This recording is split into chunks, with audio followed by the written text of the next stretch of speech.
Este trabalho irá falar sobre absorção em forno grafite. O grupo é composto por Amanda Jennifer, Juliana Demore, Lucas Romano, Wilson Rocha e Vitória Fernandes, para a disciplina de Métodos de Análise Química.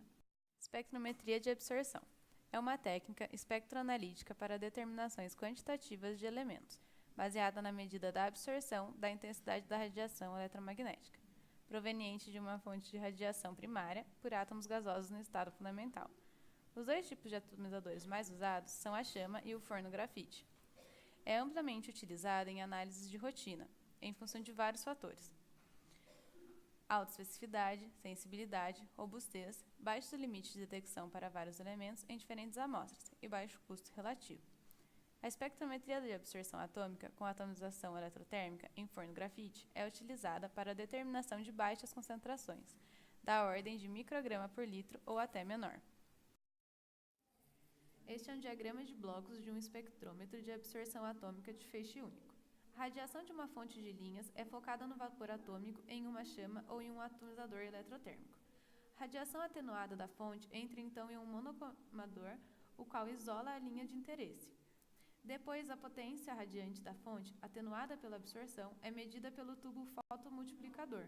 O sinal é então processado e dirigido para um sistema computacional para fornecer a saída. Lâmpadas de cátodo oco são uma fonte primária em que trata-se de uma fonte de luz utilizada para emitir radiação no comprimento de onda característico de cada elemento. Somente átomos que absorvem o comprimento de onda da fonte são analisados.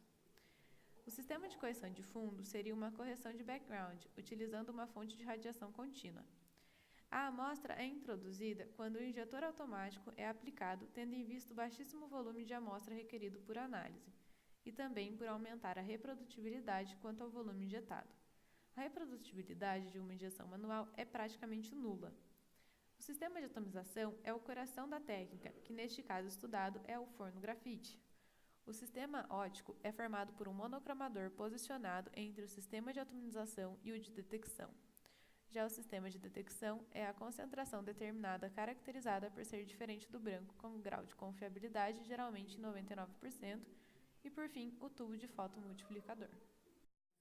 Um forno grafite consiste em uma peça oca e cilindra de grafite. O grafite pode transportar uma corrente elétrica, mas também gera alguma resistência e aquecimento quando uma corrente passa através dele.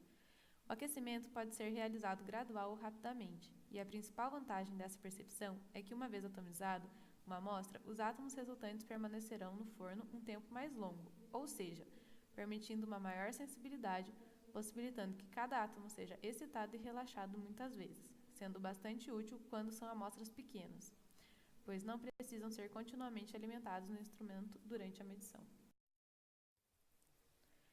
Modelo de atomizador. O forno.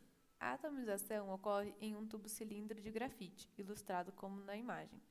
A amostra é injetada pela janela com o auxílio de um micropipetador. As etapas do aquecimento. Com o intuito de evaporar o solvente, a temperatura é elevada aos poucos.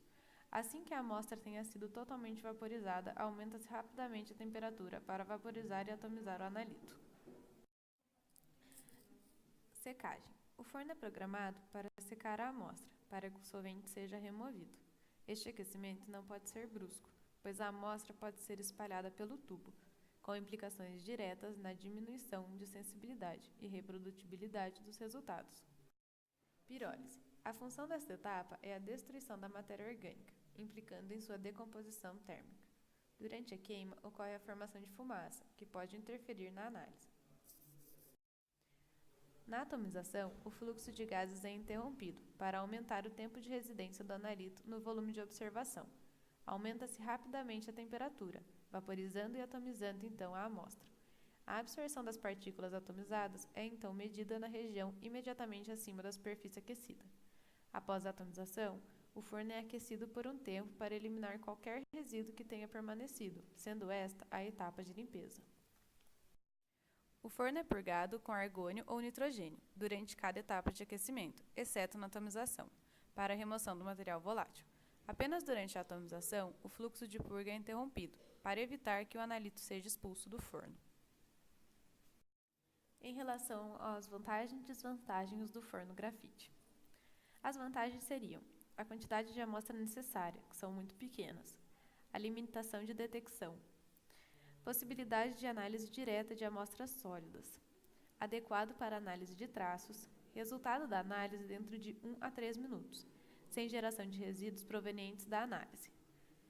As desvantagens seriam impossibilidade de análise de elementos que formam coabetos, presença de interferências químicas relativamente altas e o custo do equipamento.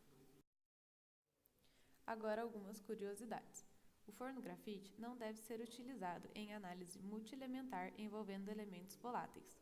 Alguns estudos revelam que o emprego de tubos de grafite com aquecimento longitudinal não é indicado, uma vez que estes elementos podem se movimentar para as extremidades do tubo, mais frias, ocorrendo espalhamento da nuvem atômica e eventuais processos de recombinação. O carbono grafite é empregado no atomizador eletrotérmico, pois com esse material é possível ir de 0 a 2.000 graus Celsius em um tempo de aproximadamente 3 milissegundos, por conta da sua capacidade calorífera. E a vida útil de um tubo grafite é dado pelo tempo em que o forno possa ser utilizado sem que haja alterações de 20% em sua leitura, ou seja, não perca estabilidade na queima. O uso de modificadores permanentes acarreta no aumento da vida útil do forno, uma vez que ele diminui a temperatura, causando menos corrosão por ele se apresentar como catalisador das reações de óxido dos analitos formado no interior do tubo. Modificadores químicos são compostos introduzidos no tubo de grafite junto à amostra para controle das etapas de secagem, pirólise e atomização, reduzindo os efeitos da matriz. Conferem melhores desempenhos em análise multielementar. O mercado atual permite o monitoramento de 6 elementos por análise. É uma técnica em pleno desenvolvimento por apresentar utilidades como aplicações em análise de traço em função dos excelentes limites de detecção para a maioria dos elementos, possibilidade de pré-tratamento químico e térmico da amostra, possibilidade de análise direta da amostra, requer pequenos volumes de amostra, alta frequência analítica, baixo custo operacional e possibilidade de uso da padronização interna. Os modificadores químicos podem ser colocados dentro do tubo de grafite antes de cada ciclo de leitura ou podem também ser depositados termicamente, onde haverá deposição do material ao forno de grafite, e através de aquecimento a formação de uma camada na parede do tubo, evitando o depósito do modificador a cada ciclo e promovendo a evaporação de impurezas voláteis da solução. Os modificadores químicos podem ser classificados em modificadores convencionais e permanentes. Os modificadores convencionais são modificadores que estão presentes em solução e são adicionados antes, depois ou conjuntamente com a amostra. Já os modificadores permanentes são impregnados previamente na superfície da plataforma ou na parede do forno grafite. Em relação ao modificador convencional, o modificador permanente apresenta algumas características que o viabilizam em seu uso, como fácil e rápida obtenção da camada modificadora nas paredes do forno, aumento da velocidade de pirólise através da otimização do tempo em não precisar pipetar e secar o modificador, menos custo de análise, pois evita a utilização de sal de elevada pureza, já que é feita uma limpeza in situ na obtenção da camada. Atua como catalisador, aumenta a vida útil do forno e aumenta a estabilidade térmica do analito. A análise pode ser otimizada, utilizando uma maior temperatura possível de pirólise e menor temperatura possível de atomização e respeitando-se a repetibilidade das medidas. A seguir, tem-se uma tabela com alguns exemplos de elementos que podem ser utilizados como modificadores convencionais e permanentes no forno de grafite. Como modificadores convencionais, teria o cobre, o níquel, o nitrato de paládio, o nitrato de magnésio e o ácido cítrico. Como modificadores permanentes, teriam elementos do grupo da platina, elementos formadores de carbeto e mistura destes citados. E aqui estão as referências que utilizamos para a formação do trabalho.